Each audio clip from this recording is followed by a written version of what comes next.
ఇక చాలా మంది మీరు ఇందాక గరికపాటిను చాగంటి గారు చెప్పారు. ఏంటి ఎలా తెలుసు? నాకు అదే ఆశ్చర్యంగా ఉంది.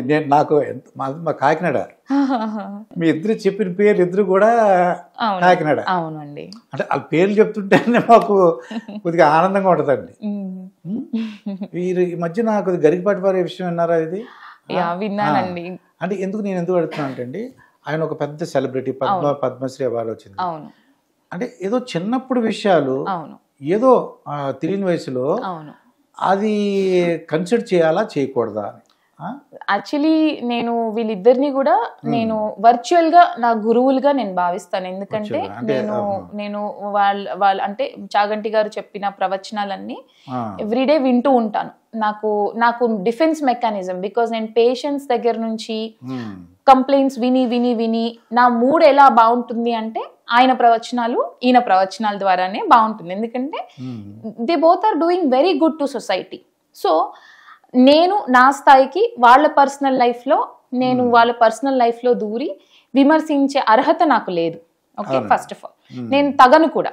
బికాస్ వాళ్ళు చాలా జస్ట్ లైక్ దట్ వాళ్ళు రాలేదు. వాళ్ళకి ఎంతో జ్ఞానం ఉంది. అండ్ టువర్డ్స్ సొసైటీ వాళ్ళు చాలా కాంట్రిబ్యూషన్స్ చేశారు. కేవలం ప్రవచనాలే కాదు, ప్రవచనాల ద్వారా ఎంతో మంది ఎస్ వాళ్ళ జీవితాలు మారిన వాళ్ళు ఉన్నారు. సో అంత పెద్ద వ్యక్తులకి పర్సనల్ లైఫ్స్ గురించి ఇంటర్ఫియర్ అయ్యే అర్హత నాకు లేదండి. సో గొప్పతనం చెప్పండి, చాగంటి వారి గొప్పతనం మీకు ఏమర్థమైంది? అంటే ఆయనకి ఇప్పుడు ఆంధ్ర గవర్నమెంట్ లో కూడా ఆయనకి సలహాదారుగా ఇచ్చి చిన్నపిల్లలందరూ కూడా కౌన్సిలింగ్ చేయమని, అంటే కొద్దిగా నీతి విషయాలు, పెద్దలు ఎలా బిహేవ్ చేయాలి అని కూడా చెప్పమని చెప్పారండి. అవును. So that's what. ఎందుకు అంటే ఇప్పుడు ఆయన నార్మల్ గా నేను చెప్పాను కదండి, ఆయన ప్రవచనాలు నేను ఎక్కువగా వింటూ ఉంటాను. విన్నవి కూడా మళ్ళీ వింటూ ఉంటాను. ఎందుకంటే ఆయన చెప్పే విధానం కానివ్వండి చాలా బాగా చెప్తారు. సో అది ఎంతో కొంత అది నా లైఫ్ లో కూడా యూజ్ అవుతుంది. ఈవెన్ మీరు నమ్మరు, కొన్ని నాకు అంతు చిక్కని కొన్ని పేషెంట్స్ వచ్చినప్పుడు, కొన్ని సమస్యలు వచ్చినప్పుడు నేను ఈయన ప్రవచనాల ద్వారా ఇన్స్పైర్ అయ్యి నేను ట్రీట్మెంట్ చేసిన డేస్ ఉన్నాయి. నేను అబద్ధం ఆడకూడదు. సో నిజంగా నేను చాగంటి గారు, గరికపాటి గారు వీళ్ళిద్దరి ప్రవచనాల ద్వారా నేను వీళ్ళిద్దరి దీంట్లో నుంచి నాకు అర్థమైనవి నేను నేర్చుకొని నేను పేషెంట్స్ కి ట్రీట్మెంట్ చేస్తే ఆ పేషెంట్స్ లో మార్పు వచ్చిన సందర్భాలు చాలా ఉన్నాయి నా లైఫ్ లో. నేను ఎప్పుడూ కలవలేదు, నేను ఇద్దరిని కూడా కలవలేదు. నాకు అవకాశం వస్తే I feel blessed to meet them. మిమ్మల్ని కాకినాడ తీసుకెళ్ళి వాళ్ళిద్దరిని పరిచయం చేస్తాను. నాకు పర్సనల్ గా పరిచయం ఉంది. వాళ్ళు హైదరాబాద్ కూడా వస్తారు, డేట్ చెప్తా తప్పకుండా. ఆ రోజు మీరు రండి, తప్పకుండా తీసుకెళ్లి పరిచయం చేస్తాను. తప్పకుండా. ఎందుకంటే ఇంత వాళ్ళ గురించి చెప్పినప్పుడు వాళ్ళు సంతోషిస్తారు అన్నమాట. మీలాంటి వాళ్ళు ద్వారా ఇంకా వాళ్ళ అంటే సమాజానికి ఏ విధంగా ఉపయోగపడుతున్నారో తెలుస్తుందండి. అవునండి. లేదండి అసలు అంటే నేను విన్నాను, ఎస్పెషలీ చాగంటి గారు ఆయన ఒక్క 1 రూపీ ఎక్కడ తీసుకోకుండా ఆయన ఓన్ అమౌంట్ తోటి ఆయన ఎంతో మందిని ఇన్స్పైర్ చేశారు.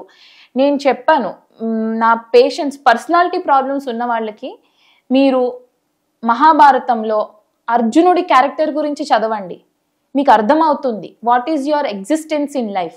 సో అంటే ఇప్పుడు చాలా మాట్లాడతారండి ఆయన, చాలా ఇప్పుడు అసలు అంత పెద్ద ఇంటెలిజెంట్ ఆయనని నేను ఏమాత్రం కూడా సరిపోను ఆయన ముందు.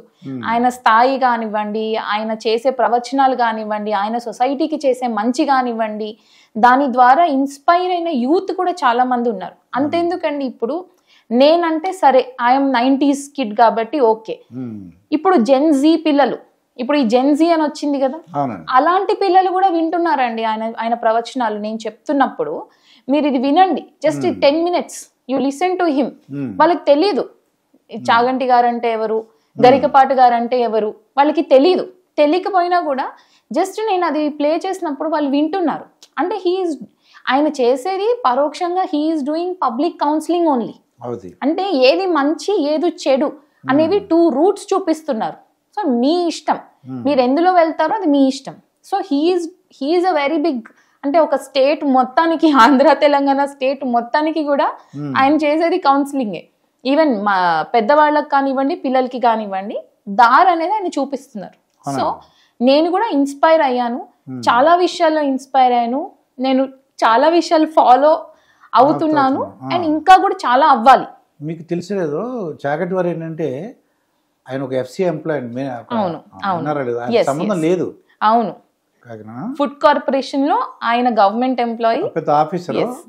అటువంటిది ఆయన చెప్తున్నారు. ఎస్, అవును. గరికపాటి వారు ఆయన టీచింగ్ ప్రొఫెషన్ నుంచి వచ్చారు. ఎస్, అవును. తర్వాత కవి కూడా అనమాట. కవి కూడా, అవును.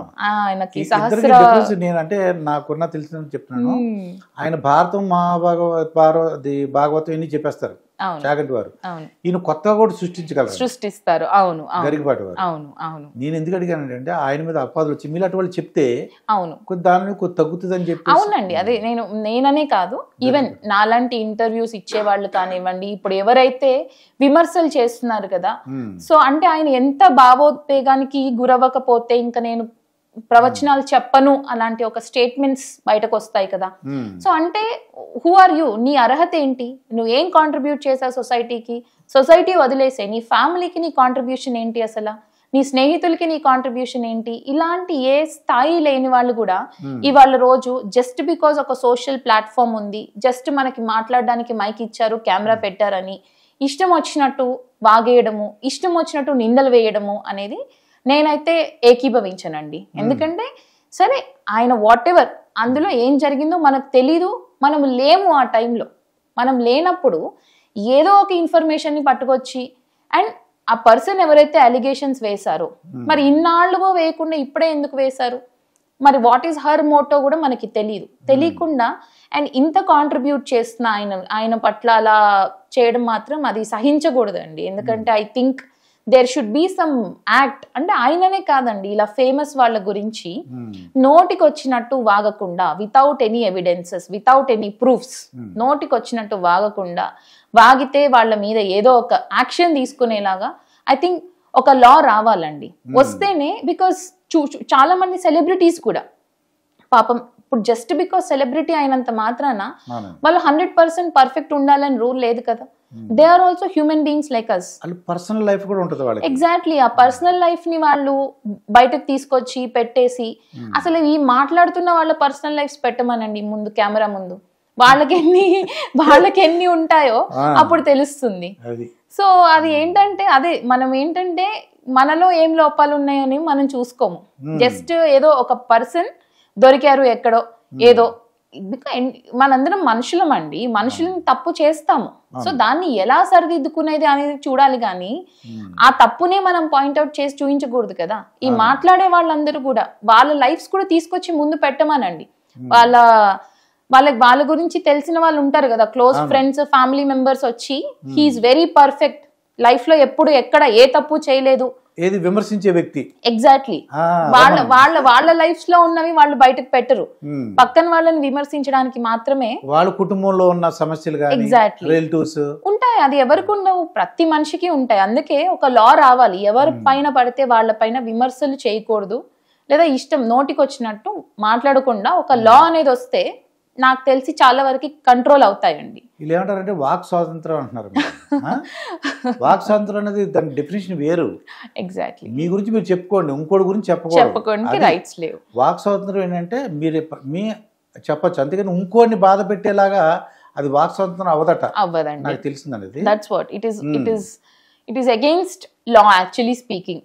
కానీ ఇంకా మన ఇండియాలో ఏదైనా కూడా చల్తాహే కాబట్టి, అండ్ అందులోనూ ఈ సోషల్ మీడియాలో ఏదైనా చేయొచ్చు, ఎవరైనా చేయొచ్చు, ఎంత దారుణానికైనా తెగించవచ్చు.